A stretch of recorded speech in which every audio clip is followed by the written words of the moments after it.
नमस्कार, प्रवास साक्षी देख रहे हैं आप। आपके साथ मैं हूं अंकित सिंह। आज की सबसे बड़ी खबरों में से एक है कि सुप्रीम कोर्ट ने अरविंद केजरीवाल, जो कि दिल्ली के मुख्यमंत्री हैं, उन्हें शराब घोटाला मामले में जमानत दे दी है। ईडी ने जो उन्हें गिरफ्तार किया था, उस मामले में अभी केजरीवाल को जमानत मिली है। ये जमानत अंतरिम है। हालांकि केजरीवाल को अभी भी हिरासत में ही रहना होगा, क्योंकि सीबीआई के मामले में उन्हें अभी जमानत नहीं मिली है। कोर्ट ने कहा कि उन्हें 90 दिनों से अधिक समय तक कारावास का सामना करना पड़ा है और यह मुद्दा किसी व्यक्ति के जीवन और स्वतंत्रता के अधिकार से जुड़ा हुआ है। यह फैसला केजरीवाल और उनकी आम आदमी पार्टी के लिए एक महत्वपूर्ण कानूनी जीत का प्रतीक माना जा सकता है, जिससे पार्टी की राजनीतिक कहानी को बढ़ावा मिलने की उम्मीद है। कथित तौर पर शराब नीति घोटाला मामले में केंद्रीय जांच ब्यूरो यानी कि सीबीआई द्वारा एक अलग मामले की जांच के कारण फिलहाल केजरीवाल हिरासत में ही रहेंगे। उनके बाहर आने की संभावनाएं बेहद कम या ना के बराबर है। आम आदमी पार्टी ने शुक्रवार को कथित शराब घोटाला मामले में ईडी द्वारा गिरफ्तारी को चुनौती देने वाली याचिका पर दिल्ली के मुख्यमंत्री को अंतरिम जमानत देने के सुप्रीम कोर्ट के फैसले की सराहना की है। दिल्ली के मंत्री आतिशी ने सौरभ भारद्वाज के साथ एक प्रेस कॉन्फ्रेंस की और आपके खिलाफ साजिश रचने के लिए भाजपा की आलोचना की। केजरीवाल को अंतरिम जमानत दिए जाने के बाद आपने ट्वीट कर कहा, सत्यमेव जयते। आम आदमी पार्टी का क्या है आरोप?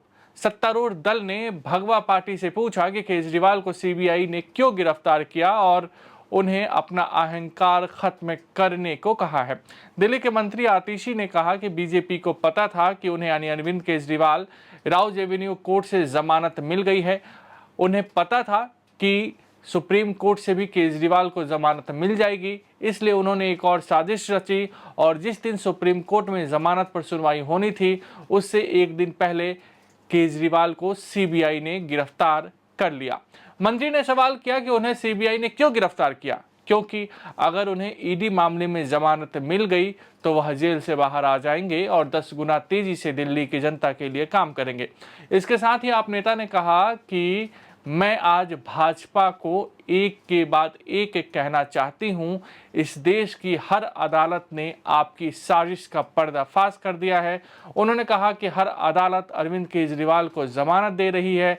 मैं बीजेपी से कहना चाहती हूं कि अपना अहंकार खत्म करें और दूसरी पार्टियों के खिलाफ साजिश करना बंद करें। सत्य परेशान हो सकता है, लेकिन पराजित नहीं हो सकता। सुनिए आतिशी ने क्या कुछ कहा है। उनको पता था कि राउज एवेन्यू कोर्ट से जमानत मिल गई है। उनको पता था कि सुप्रीम कोर्ट से भी जमानत मिल जाएगी। इसीलिए उन्होंने एक और षड्यंत्र रचा और सुप्रीम कोर्ट में जिस दिन अरविंद केजरीवाल जी की जमानत का केस आना था, उससे पिछले दिन अपने एक और राजनीतिक हथियार सीबीआई से अरविंद केजरीवाल जी को गिरफ्तार करवा लिया। क्यों किया गिरफ्तार सीबीआई से? सिर्फ और सिर्फ इसलिए गिरफ्तार करवाया कि अगर ईडी के केस में जमानत मिल गई तो अरविंद केजरीवाल जी बाहर आकर 10 गुना स्पीड से दिल्ली के लोगों का काम करने लग जाएंगे। और भारतीय जनता पार्टी का षड्यंत्र रुकता नहीं है, इसलिए सीबीआई के केस में अरेस्ट किया।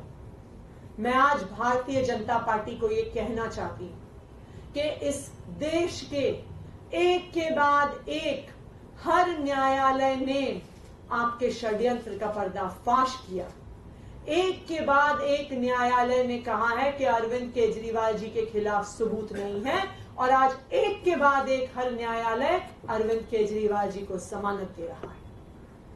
मैं भारतीय जनता पार्टी को यह कहना चाहूंगी कि अपना घमंड खत्म करिए, अपना अहंकार खत्म करिए और बाकी पार्टियों के खिलाफ, लोकतंत्र के खिलाफ षड्यंत्र रचना बंद करिए। सत्य परेशान हो सकता है, लेकिन पराजित नहीं हो सकता। अरविंद केजरीवाल की ये जमानत आज पूरे देश के सामने ये साफ कर देती है कि अरविंद केजरीवाल सत्य के साथ खड़े थे, खड़े हैं और खड़े रहेंगे। बीजेपी का दावा, दिल्ली बीजेपी अध्यक्ष वीरेंद्र सचदेवा ने कहा कि यह जांच एजेंसी और न्यायपालिका के बीच का फैसला है। अंतरिम जमानत का मतलब ये नहीं है कि आप बरी हो गए हैं। कोर्ट का स्पष्ट फैसला आने दीजिए। लेकिन दिल्ली की जनता यह भली भांति जानती है कि जिस तरह से अरविंद केजरीवाल ने एक्साइज पॉलिसी मामले में भ्रष्टाचार किया है, वैसा ही मामला बिजली घोटाले में भी है, जहां दिल्ली की जनता को लूटने की कोशिश की जा रही है। भाजपा का साफ तौर पे कहना है कि अरविंद केजरीवाल शराब घोटाला मामले के मास्टरमाइंड है। जांच एजेंसी और न्यायपालिका का बीच का निर्णय है और अंतरिम बेल मिलने का मतलब ये नहीं होता है कि आप अपराध मुक्त हो गए हैं। एक बार न्यायालय का निर्णय स्पष्ट आने दीजिए। लेकिन ये दिल्ली की जनता अच्छे से जानती है कि अरविंद केजरीवाल ने जिस तरह से शराब नीति में घोटाला किया है, चोरी की है, उसी तरह से इन्हें स्कैम बिजली का है जिसमें दिल्ली की जनता को लूटने की साजिश की जा रही है। लेकिन आम आदमी पार्टी इसको अपनी जीत समझ रही है। वो कह रही है एंट्री। अगर दिल्ली की जनता की जेब में डाका डालना, दिल्ली की जनता को लूटना, अगर ये आम आदमी पार्टी की जीत है तो वो जीत मनाए। अगर आप भी लेना चाहते हैं देश दुनिया की तमाम जानकारी तो आज ही सब्सक्राइब करें हमारे चैनल को। साथ ही नीचे दिए बेल आइकन को जरूर दबाएं ताकि हर अपडेट आप तक पहुंच सके।